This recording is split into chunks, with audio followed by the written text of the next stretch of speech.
স্বাগতম সকলোকে। আজি আমি আলোচনা কৰিম অসম স্বাস্থ্য বিভাগৰ ফালৰ পৰা এখন নতুনকৈ অহা এডভাৰটাইজমেণ্ট। এইখন আহিছে নেশ্যনেল হেল্থ মিছন আছামৰ ফালৰ পৰা।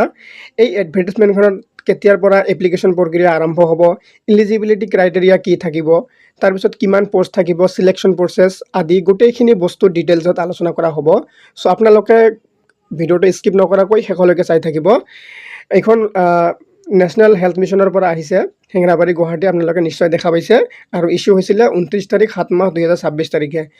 Online applications are invited from the candidates willing to work in mission mode for engagement on contractual basis. জবটো হ'ব কণ্ট্ৰেকচুৱেল বেচিছত হ'ব। নেশ্যনেল হেল্থ মিছনত কণ্ট্ৰেকচুৱেল বেচিছতে জব আহে।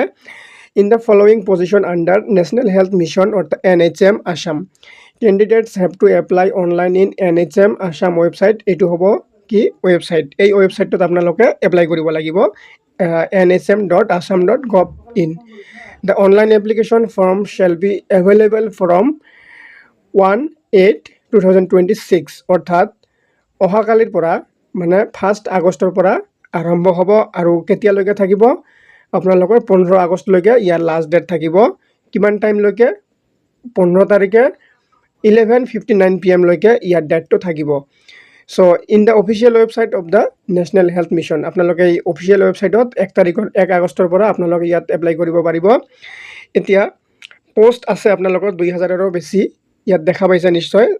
আৰু চেলাৰী ইয়াত দি দিছে 20,000 থাকিব। কি পোষ্ট আহিছে পোষ্ট আপোনালোকে চাই ল'ব। Name of the post staff nurse. Education qualification কি থাকিব? BHC নাৰ্ছিং নাইবা GNM course passed from any nursing school, institution recognized by Indian Nursing Council and registered with Assam Nurses, Midwives and Health Visitors Council. এইবোৰ হ'ল কি education qualification. যাৰ এইখিনি eligibility থাকিব apply কৰিব পাৰিব। তাৰপিছত ইয়াত দিয়া আছে following reservations will be applicable during recruitment. এইখিনি এই জব প্ৰচেছটোত এইখিনি থাকিব ইয়াৰ ৰিজাৰ্ভেশ্যন, আপোনালোকে লাগিলে এবাৰ চাই ল'ব।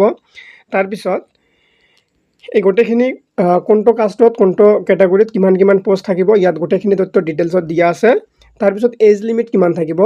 এজ লিমিট থাকিব 40লৈকে থাকিব, কিন্তু ৰিলেক্সেশ্যন মেক্সিমাম এজ থাকিব কাৰ কাৰণে? SC ST কাৰণে 5 ইয়াৰ্ছ থাকিব, OBC MOBC কেণ্ডিডেটছৰ কাৰণে 3 ইয়াৰ্ছ থাকিব আৰু PWD কেণ্ডিডেটছৰ কাৰণে 10 ইয়াৰ্ছ থাকিব।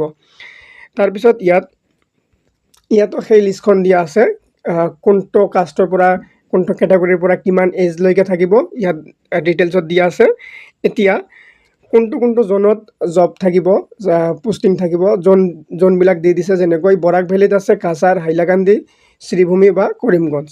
তাৰপিছত চেণ্ট্ৰেল আছামত থাকিব মৰিগাঁও, নগাঁও, হোজাই, আৰু লোৱাৰ আছামত থাকিব বজালী, বাক্সা, বৰপেটা, বঙাইগাঁও, চিৰাং, ধুবুৰী, গোৱালপাৰা, নলবাৰী, কামৰূপ মেট্ৰ', কামৰূপ, কোকৰাঝাৰ, চাউথ চালমাৰা, তামুলপুৰ। এইকেইটা লোৱাৰ আছামৰ ডিষ্ট্ৰিক্ট হয়। আৰু নৰ্থ আছামত থাকিব বিশ্বনাথ, দৰং, শোণিতপুৰ, ওদালগুৰি। আপাৰ আছামত এইকেইটা ডিষ্ট্ৰিক্টত থাকিব। চ' এতিয়া কি কৈছে, এটা নোট দি দিছে যে zone wise preference may be indicated. ঠিক আছে। এতিয়া এপ্লিকেশ্যন ফিজ কিমান থাকিব? No' fees is required to be paid. আপোনালোকক এপ্লিকেশ্যন ফি দিব নালাগে, এইটো ফ্ৰী হ'ব এপ্লিকেশ্যনটো। তাৰপিছত চিলেকশ্যন প্ৰচেছ কি আছে? চিলেকশ্যন প্ৰচেছত কি দিছে যে selection process shall be notified in the official website of the directorate of national health mission Assam. আপোনালোকক এতিয়ালৈকে এই জবটোৰ চিলেকশ্যন প্ৰচেছ কি থাকিব এতিয়ালৈকে ইয়াত কোৱা নাই। নটিফাই কৰিব বুলি কৈছে, কিন্তু এইটো ছাইটত নটিফাই কৰিব।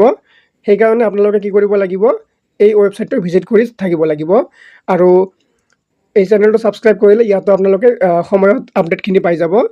In due course of time along with the list of provisionally shortlisted candidates, the candidates are advised to visit the website accordingly. No separate individual call letter for interview selection test will be sent. আপোনালোকে কি কৰিব লাগিব? ইয়াৰ পৰা এখন short list দিব, কেণ্ডিডেটখিনি select কৰি এখন short list দিয়া হ'ব এই ৱেবছাইটটোত। আপোনালোকে এইটো চাই থাকিব লাগিব। সেই হিচাপত আপোনালোকে বাকী ফাৰ্ডাৰ প্ৰচেছখিনিত আগবাঢ়িব পাৰিব, কিন্তু আপোনালোকক ইণ্ডিভিজুৱেলি কোনো কল লেটাৰ বা এডমিট দিয়া নহ'ব। এই শ্বৰ্ট লিষ্টত নাম থকা কেণ্ডিডেটখিনিৰ কাৰণে যি নটিফিকেশ্যন আহিব সেই হিচাপত আগবাঢ়িব লাগিব। টাৰ্ম কণ্ডিশ্যনখিনি ইমান আপোনালোকে জনাৰ ইমান কণ্ডিশ্যন নাই। চ' এইখিনিয়ে আছিল। আপোনালোকে ষ্টাৰ্টিং ডেটটো আৰু লাষ্ট ডেটটো ভালকৈ মনত ৰাখিব। 1 আগষ্টৰ পৰা আৰম্ভ হ'ব, 15 আগষ্টলৈকে ইয়াৰ ডেট থাকিব। চ' আপোনালোকে অফিচিয়েল ৱেবছাইটত এপ্লাই কৰিব। ঠিক আছে, ধন্যবাদ সকলোকে।